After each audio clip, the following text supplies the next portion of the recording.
नमस्कार, जनवार्तामध्ये आपल्या सर्वांचे स्वागत। सर्वात प्रथम पाहूया ठळक बातम्या।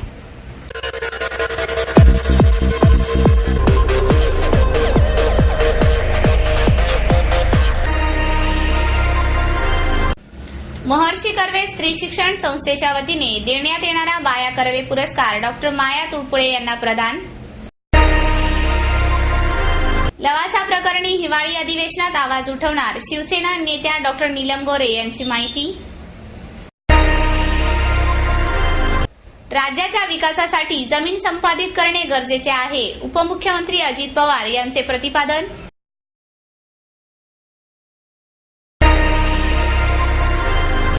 आणि लेखक संजय रानडे लिखित 26/11 विजयी भारत या पुस्तकाचे प्रकाशन शिवशाहीर बाबासाहेब पुरंदरे यांच्या हस्ते संपन्न।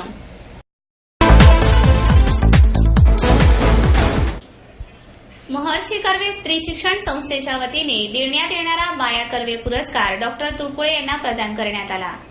या कार्यक्रमास डॉक्टर अभय फिरोदिया, अनिल कुलकर्णी, संस्थेचे अध्यक्ष विश्वास देवल, सुनंदा पटवर्धन आदी मान्यवर उपस्थित होते।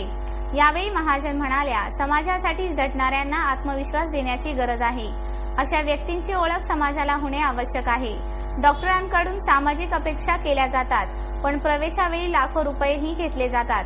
मग त्यांच्याकडून कितपत सामाजिक बांधिलकीची अपेक्षा ठेवणार, अशी शिक्षणाची दुरवस्था आहे।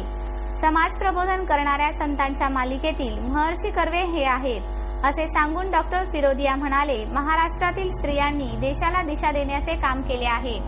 यावेळी आपले मत व्यक्त करताना डॉक्टर माया तुळपुळे म्हणाल्या, कोड हा आजार नसून विकार आहे। यासाठी आज अनेक औषधे उपलब्ध आहेत। अशा रुग्णांकडे बघण्याचा समाजाचा दृष्टिकोन बदलण्याची गरज आहे। या कामात सरकारी सहकार्याची मागणी करण्यात आली होती, मात्र सरकारने सरळसोटपणे नाकारल्याचेही त्यांनी यावेळी सांगितले। डॉक्टर तुळपुळे यांच्या श्वेता संस्थेमार्फत खोड असलेल्या व्यक्तींसाठी केलेल्या कार्याची दखल घेऊन त्यांना हा पुरस्कार प्रदान करण्यात आला।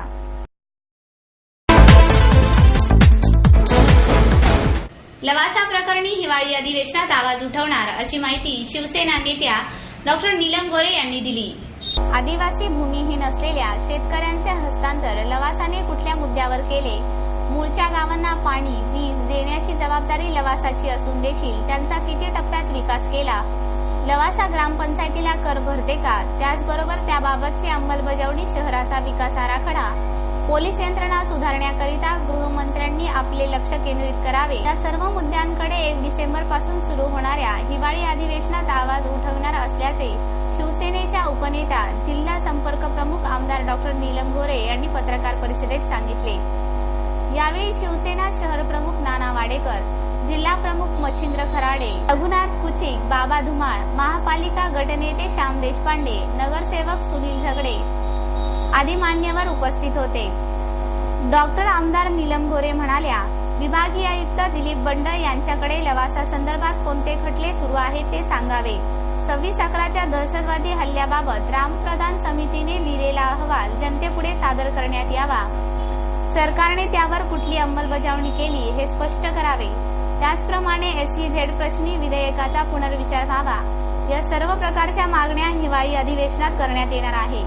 याबाबत अधिक मुद्दे सांगताना त्या म्हणाल्या, संपूर्ण यंत्रणा सुधारण्यासाठी स्वतः गृहमंत्र्यांनी पुणे शहरात लक्ष घालावं अशी आमची अपेक्षा असेल आणि कायदे बदलाच्या दृष्टीने देखील विधिमंडळामध्ये आम्ही आवाज उठवणार आहोत। पुणे शहराचे जे मुद्दे आहेत त्याच्यामध्ये पेट्रोलच्या प्रश्नावरती सातत्याने महानगरपालिकेच्या मध्ये काय स्थिती आहे हे वरती आमचे महानगरपालिकेतले प्रतिनिधी जरी बोलत असतील तरीसुद्धा राज्य सरकारने जबाबदारीची भूमिका घेतलेली नाही आणि पुणे शहराचा जो विकास आराखडा आहे त्याला अंतिम स्वरूप द्यावं हे आजही राज्य सरकारच्या अखत्यारीमधला प्रलंबित विषय राहिलेला आहे। आणि अशोक चव्हाण यांनी बैठक घेऊन देखील त्यानंतर परत दुसरी बैठक घेतली, परंतु योगायोग म्हणून का अपघात मला माहीत नाही आहे, परंतु साधारण शिवसेनेच्या विधिमंडळ पक्षाची बैठक ज्या दिवशी असते त्याच दिवशी पुणे महानगरपालिकेमध्ये आमदारांच्या बैठका होतात। असं आतापर्यंत 2 वेळा झालेलं आहे आणि एकदा DPDC सुद्धा मुहूर्त जो होता तो शिवसेना प्रमुखांच्या वाढदिवसाच्या दिवशी। आत्तासुद्धा 29 तारखेची DPDC पालकमंत्र्यांनी घेतलेली आहे।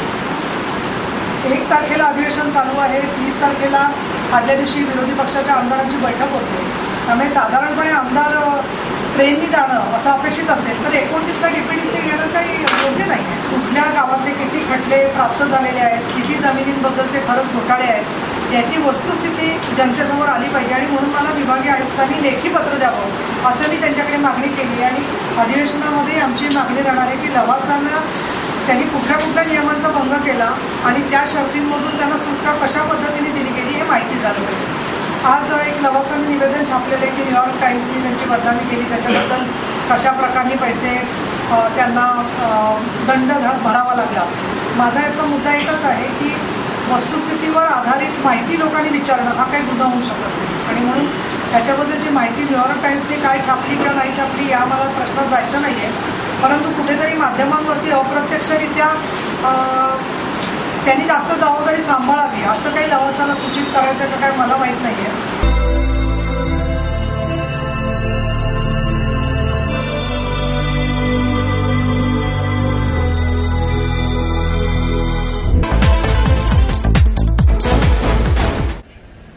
राज्याच्या विकासासाठी जमिनी संपादित करणे गरजेचे आहे असे प्रतिपादन उपमुख्यमंत्री अजित पवार यांनी केले.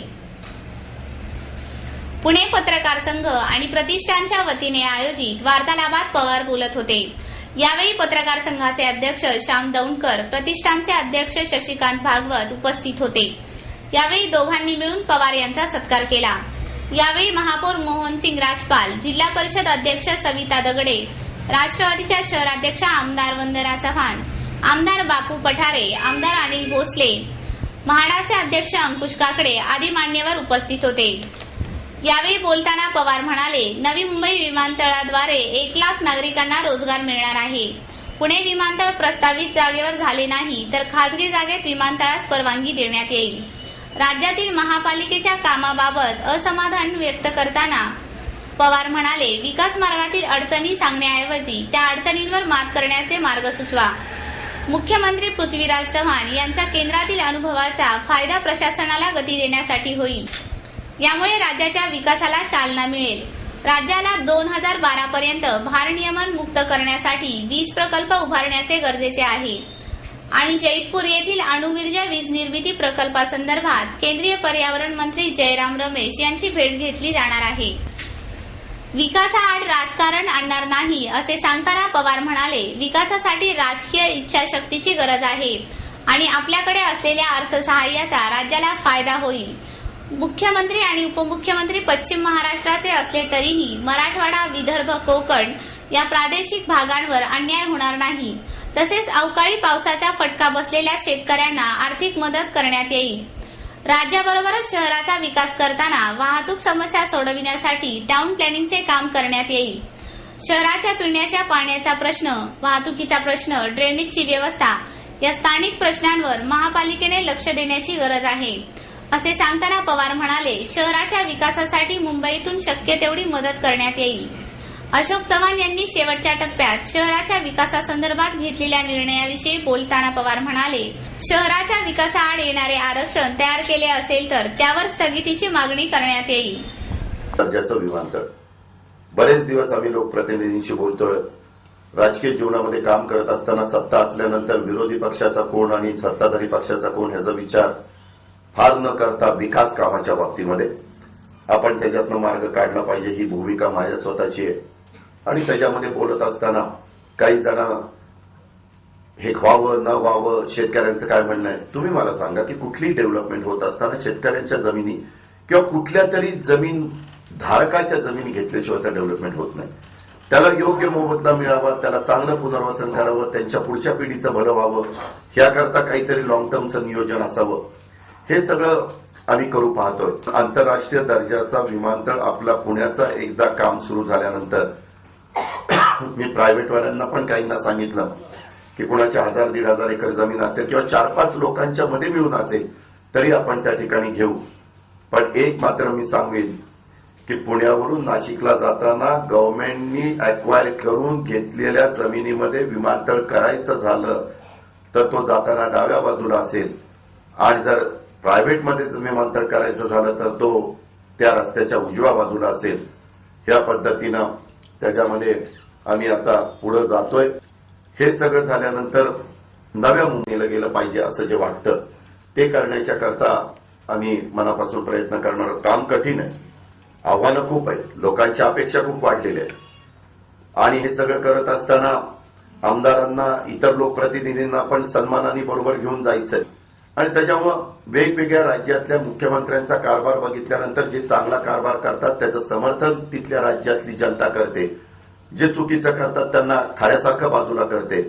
तुमच्या माझ्या राज्यातली जनता तर पुरोगामी विचारांची आहे, त्यांना नेहमीच विकास हा हवा असतो आणि त्याकरता आम्ही त्याच्यामध्ये पुढं जायचं आणि दळणवळणाचे प्रश्न असतील, विजेच्या संदर्भातले प्रश्न असतील, 2012 पर्यंत या राज्याला भारनियमन मुक्त करण्याचा प्रश्न असेल, पीकमध्ये गोव्याला वीज वीक, गुजरातला वीज वीक, अशा प्रकारची आपल्यावर वेळ यायची, तसंही पुढे राहावं. आम्ही उद्याच जैतापूरच्या प्रकल्पाच्या संदर्भामध्ये एन्व्हायरमेंटचे मिनिस्टर जयराम रमेश साहेबांच्या बरोबर रविवारी 4 वाजता सह्याद्रीवर बसतो. मुख्यमंत्री, उपमुख्यमंत्री, पर्यावरण मंत्री आणि अधिकारी आणि त्याच्यातनं आम्हालाही कळतंय जैतापूर हे कोकण परिसरामध्ये 10,000 मेगावॅटचा प्रकल्प आहे. 90 ते 1000 ते 1 लाख कोटीची गुंतवणूक आहे. न्यूक्लिअर पॉवर कॉर्पोरेशन ही सगळी गुंतवणूक करून पाहतंय. त्याच्यातनं मॅक्झिमम वीज तुमच्या माझ्या राज्याला मिळावी.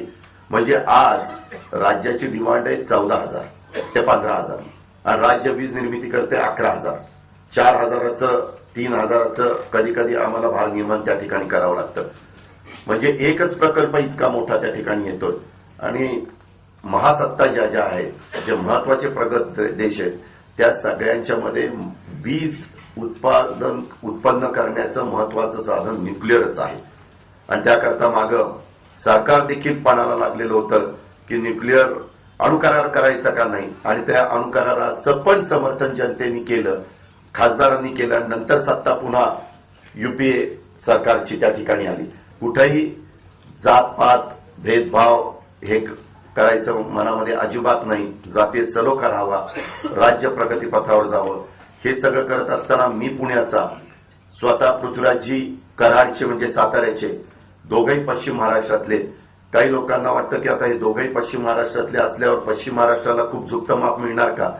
शेवटी मराठवाडा, विदर्भ, खानदेश आणि कोकण हेही तितकेच महत्वाचा भाग आहे, जो दुर्लक्षित राहिलेला भाग आहे, जो आजही विकासाच्या बाबतीमध्ये पाठीमागे राहिलेला भाग आहे.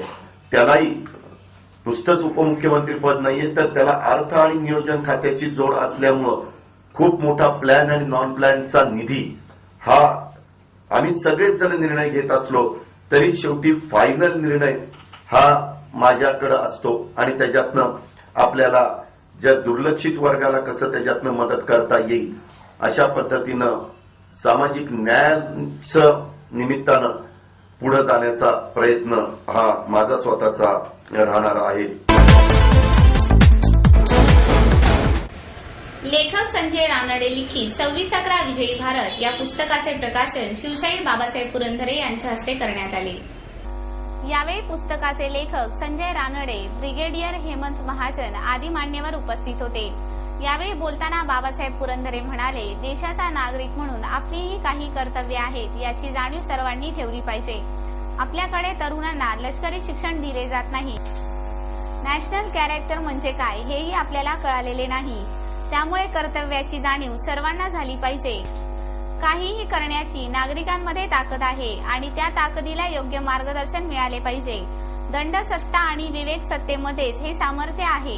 साहित्यिक आणि प्रसार माध्यमातून लोकांपर्यंत याबाबत जनजागृती होऊ शकते, असेही बाबासाहेब पुरंदरे यावेळी म्हणाले.